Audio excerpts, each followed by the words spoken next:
देवाय हरे परमात्मने जनककलेशनाशाय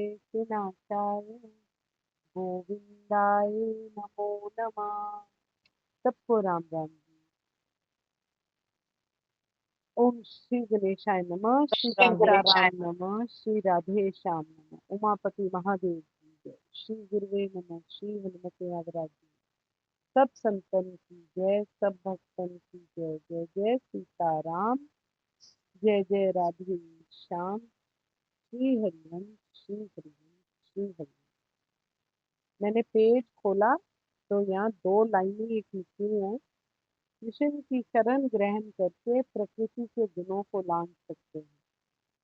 भक्ति योग ही भगवान है और भक्ति। जय जय सीताराम, जय जय राम। पुरुषोत्तम योग श्लोक संख्या नंबर 5।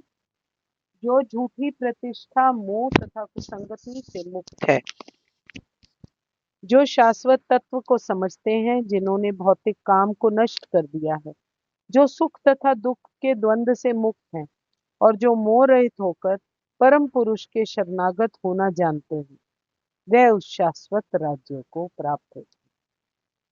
जय जय सीताराम, जय जय राधे श्याम। परम गुह्य ज्ञान अध्याय 9 श्लोक संख्या नंबर 8 को पढ़ते हुए हम आगे बढ़ते हैं।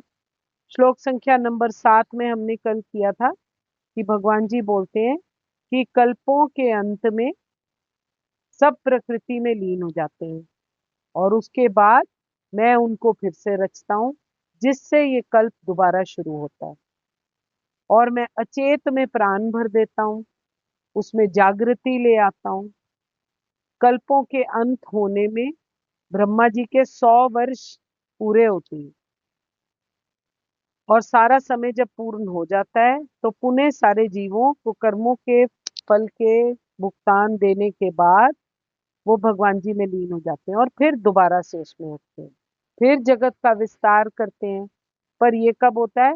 जब भगवान जी की इच्छा होती है और भगवान जी फिर उसके बाद सब भूतों की उत्पत्ति के लिए अपने संकल्प के द्वारा ब्रह्मा जी को दोबारा से लोक सहित के लिए उत्पन्न कर देते हैं और उनको भूतों की रचना करने के लिए छोड़ देते हैं। जय जय श्री हरि।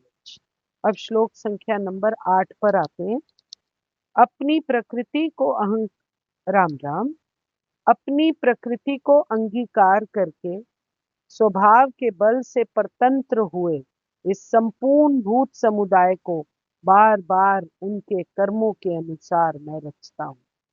हरे कृष्ण। फिर से अपनी प्रकृति को अंगीकार करके स्वभाव के बल से परतंत्र हुए इस संपूर्ण भूत समुदाय को बार बार उनके कर्मों के अनुसार मैं रचता हूँ। भगवान जी यहाँ पर क्या बोल रहे हैं? भगवान जी बोल रहे हैं कि जो संपूर्ण विराट जगत है वो मेरे अधीन है। ये मेरी इच्छा से बारंबार स्वतः प्रकट होता रहता है और मेरी ही इच्छा से अंत में विनिष्ट हो जाता है। अपने कर्मों से कोई नहीं बच सकता और कर्म किए बिना कोई रह भी नहीं सकता। उसी तरह बार बार सृष्टि का सृजन करना परमात्मा का कर्म है। अब भगवान जी कहते हैं, हे अर्जुन, जैसे हमने अपने कर्म किए हैं वैसे ही हमारा स्वभाव है। उसी स्वभाव के हिसाब से हमको गुणों की प्राप्ति होती है और उसी के हिसाब से परमात्मा जब हमारे गुणों की रचना करते हैं, उसी के बेस पर वो हमारी भी रचना कर देते हैं। श्री कृष्ण अपना काम कर रहे हैं और हमें अपना काम करने को छोड़ देते हैं और जन्म पर जन्म हम लेते रहते हैं, मृत्यु पर मृत्यु का स्वागत करते रहते हैं। इसी तरीके से हमारे कर्मों के अनुसार हमारे को शरीर प्राप्त होते हैं और ये दुनिया चलती रहती है। भिन्न भिन्न प्राणियों को अपने अपने गुण और कर्मों के अनुसार बना हुआ स्वभाव उनकी प्रकृति कहलाता है। भगवान जी की जो प्रकृति है वो समष्टि प्रकृति है। जीवों की जो प्रकृति है वो अंशभूता व्यष्टि प्रकृति है। भगवान जी से उत्पन्न हुई अंशभूता प्रकृति। उसी प्रकृति के बंधन में हम पड़े रहते हैं और उसी के बल से हम परतंत्र भी होते हैं। जो मनुष्य भगवान जी की शरण ग्रहण कर लेता है उस प्रकृति के बंधन को काट सकता है। वो उसके वश में तब नहीं रहते। वो प्रकृति से पार पहुंचकर भगवान जी के पास भगवान जी को प्राप्त हो जाते हैं। जब तक जीव अपनी उस प्रकृति के वश में रहता है, तब तक में भगवान जी कहते हैं मैं उसको बार बार इसी प्रकार प्रत्येक कल्प कल्प में आदि में उनके भिन्न भिन्न गुणों के और कर्मों के अनुसार नाना योनियों में उत्पन्न करता रहता है। एक बार फिर से ये लास्ट वाला पढ़ती हूँ। जब तक जीव अपनी उस प्रकृति के वश में रहता है, तब तक मैं उनको बार बार इसी प्रकार प्रत्येक कल्प के आदि में उनके भिन्न भिन्न गुणों और कर्मों के अनुसार नाना योनियों में उनको उत्पन्न करता रहता हूँ। फिर से बार बार इसी प्रकार प्रत्येक कल्प की बिगिनिंग में भिन्न भिन्न गुणों और कर्मों के अनुसार नाना योनियों में अलग अलग योनियों में मैं जीव को उत्पन्न करता रहता हूँ, क्योंकि वो अपनी प्रकृति के वश में रहकर अपने गुणों के प्रभाव से रहकर कर्म करते रहते हैं। उन कर्मों का भुगतान मैं करता हूँ, भगवान जी बोल रहे हैं। अब यहाँ पर क्या समझना है कि सृष्टि ये जो भौतिक जगत है वो भगवान जी की अपरा प्रकृति की अभिव्यक्ति है। ठीक है, ये कई बार हम बता चुके हैं। सृष्टि के समय ये भौतिक अपरा शक्ति महतत्व के रूप में प्रकट होती है। जब सृष्टि शुरू होती है तो ये जो भौतिक अपरा शक्ति है वो महतत्व के रूप में प्रकट होती है। भगवान जी की फर्स्ट बर्स्ट ऑफ एनर्जी या पहला सेल जिसको हम कहते हैं, जिसके अंदर ऊर्जा होती है, जिसमें भगवान जी अपने प्रथम पुरुष अवतार या महाविष्णु के रूप में प्रवेश कर जाते हैं। उस सृष्टि की बिगनिंग में वह शयन करते रहते हैं नॉर्मली, और अपनी श्वास से ही असंख्य ब्रह्मांड निकाल देते हैं। इन ब्रह्मांडों में हर एक में भगवान जी गर्भोदक्षाई विष्णु के रूप में प्रवेश करते हैं। पहली बात, ब्रह्मांड की रचना करना कौन करता है? गर्भोदक्षाई विष्णु। ठीक है, इस प्रकार प्रत्येक ब्रह्मांड की सृष्टि हो जाती है। इसके बाद क्या होता है? क्षीरोदक्षाई विष्णु के रूप में भगवान जी हर वस्तु में, प्रत्येक वस्तु में, प्रत्येक अणु में प्रवेश कर जाते हैं। पहले उन्होंने सृष्टि की रचना करी। सृष्टि की रचना जैसे विष्णु ने अपने गर्भ में सृष्टि को रखा होता है, इसलिए गर्भोदक्षाई विष्णु जो होते हैं वो सृष्टि की रचना करते हैं। ठीक है, जब एक बार सृष्टि की रचना होगी, अब इसके अंदर जीव प्राणी ये सब भी आएंगे। फिर भगवान जी क्षीरोदक्षाई विष्णु के रूप में हर एक प्राणी, हर एक जीव के अंदर जाकर बसते हैं आत्मा के स्वरूप में, इसीलिए वो उनमें प्रवेश कर लेते हैं। इससे सारे ब्रह्मांड की सृष्टि हो जाती है। मतलब ब्रह्मांड स्टार्ट्स क्रैकलिंग विद एनर्जी। उसके अंदर इतने सारे जीव, इतने सारी योनियां, सब कुछ उसके अंदर भगवान जी प्रवेश कर जाते हैं। किस रूप में? क्षीरोदक्षाई विष्णु के रूप में। एक बार फिर से, भौतिक अपराशक्ति हमने बात करी थी, सबसे पहले मैं तत्व के रूप में प्रकट होती है, फर्स्ट बर्स्ट ऑफ एनर्जी। ठीक है, जिसमें भगवान जी अपने प्रथम अवतार महाविष्णु के रूप में प्रवेश होते हैं। मैं तत्व में भगवान जी महाविष्णु के रूप में प्रवेश होते हैं। फिर वो वहां पर शयन करते रहते हैं और अपने श्वास से असंख्य ब्रह्मांड क्रिएट कर देते हैं।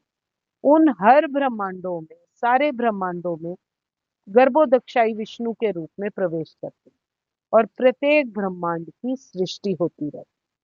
वो कौन करता है? वो गर्भोदक्षाई विष्णु जी करते हैं।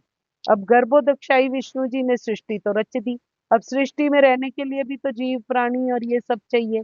इस प्रकार जब प्रत्येक ब्रह्मांड की सृष्टि हो जाती है, वो अपने आप को क्षीरोदक्षाई विष्णु के रूप में भगवान जी प्रकट कर देते हैं। ये विष्णु प्रत्येक वस्तु में, यहाँ तक कि प्रत्येक अणु में भी प्रवेश कर जाते हैं। भगवान जी प्रत्येक वस्तु में प्रवेश करते हैं। किस रूप में? क्षीरोदक्षाई रूप में। ठीक है, फिर जहां तक जीवात्माओं का संबंध है, वो इस प्रकृति, राम राम, जहां तक जीवात्माओं का संबंध है वो इस भौतिक प्रकृति में गर्भस्थ किए जाते हैं। जहां तक जीवात्माओं का संबंध है वो इस भौतिक प्रकृति में गर्भस्थ किए जाते हैं और अपने अपने पूर्व कर्मों के अनुसार विभिन्न योनियां ग्रहण करते हैं। उनके कर्म का हिसाब किताब भगवान जी करते हैं और उनको अलग अलग योनियों में भेज देते हैं। इस भौतिक जगत के कार्यकल्प उसके बाद शुरू हो जाते हैं। जैसे हम लोग जी रहे हैं, ये हम भौतिक जगत के कार्यकल्पों में व्यस्त हैं। सारे ऐसे कार्य शुरू हो जाते हैं जिसमें हम कर्म करने पर बाध्य होते हैं। विभिन्न जीव योनियों के कार्यकल्प सृष्टि के समय से ही प्रारंभ हो जाते हैं। ऐसा नहीं है कि भगवान जी पहले सृष्टि रच रहे हैं, फिर उसके बाद वो योनियां और जीव बना रहे हैं, ऐसा नहीं है। सब कुछ एक साथ ही सब कुछ एक साथ ही बना होता है। सारी की सारी योनियां ब्रह्मांड की सृष्टि के साथ ही एक समय ही उत्पन्न होती है। पशु पक्षी सब एक साथ उत्पन्न होते हैं, क्योंकि पूर्व प्रलय में जब सारे जीव थे, वो अपनी इच्छाओं के अनुसार उनको सोचते सोचते खत्म हो जाते हैं। अब वो इच्छाओं के बेस पे उनको फ्यूचर की लाइफ मिलती है, और जब वो दोबारा सृष्टि रचाई जाती है तो वो पुनः प्रकट होते हैं और अपनी इच्छा के बेस पर उनको अलग अलग जगह भेज दिया जाता है। जैसे जड़ भरत जी थे, पहले राजा भरत कहेंगे। जैसे राजा भरत थे, वो हिरनी में उनका ध्यान था। जब वो जाते हैं, इस दुनिया से प्रस्थान करते हैं, उसके बाद जब वो दोबारा पैदा होते हैं तो वो हिरण के रूप में पैदा होते हैं। ऐसे ही पूरी सृष्टि में सब कुछ, जितने भी जीव प्राणी है, कोई ना कोई कामना करते करते प्रलय के समय जाते हैं। तो जो जो कामना करते जाते हैं और जो जो कर्म कर चुके होते हैं और जैसे उनके गुण होते हैं, उसके हिसाब से अब उनको दोबारा से प्राण मिलते हैं। पूर्व सृष्टि में जिस जिस अवस्था में वो थे, उस अवस्था में वो पुनः प्रकट हो जाते हैं। और ये सब भगवान जी की इच्छा से संपन्न होता है। भगवान जी ही अचिंत्य शक्ति वाले हैं, इसीलिए वो ये सब कुछ कर पाते हैं। विभिन्न योनियों को उत्पन्न करने के बाद भगवान जी का उससे कोई नाता नहीं रहता, वो अपने आप को कट ऑफ कर देते हैं। जैसे एक हम अम्बिलिकल कॉर्ड से कट ऑफ कर देते हैं, भगवान जी का उससे कोई नाता नहीं रहता। उनका उद्देश्य पूरा हो चुका है और वो विभिन्न जीवों के रुचियों के हिसाब से उनको जगह दे चुके हैं। भगवान जी इसमें किसी प्रकार से बंधते नहीं है, उनका इससे कोई लेना देना नहीं है। उन्होंने योनियां शुरू कर दी हैं, पर वो उसमें आसक्ति नहीं रखते। यहीं पर विश्राम करते हैं। इसके अगले वारा भी इतना ही लंबा हो जाएगा। कृष्णाय वासुदेवाय हरे परमात्मने प्रणत कलेश नाशाय गोविंदाय नमो नमः। जय जय सीताराम। जय जय राधे श्याम। अगर मुझसे कोई भूल त्रुटि है तो कृपया मुझे क्षमा कीजिएगा। जय जय सीताराम। जय जय राधे श्याम। श्री हित हरिवंश। श्री हित हरिवंश। श्री हित हरिवंश।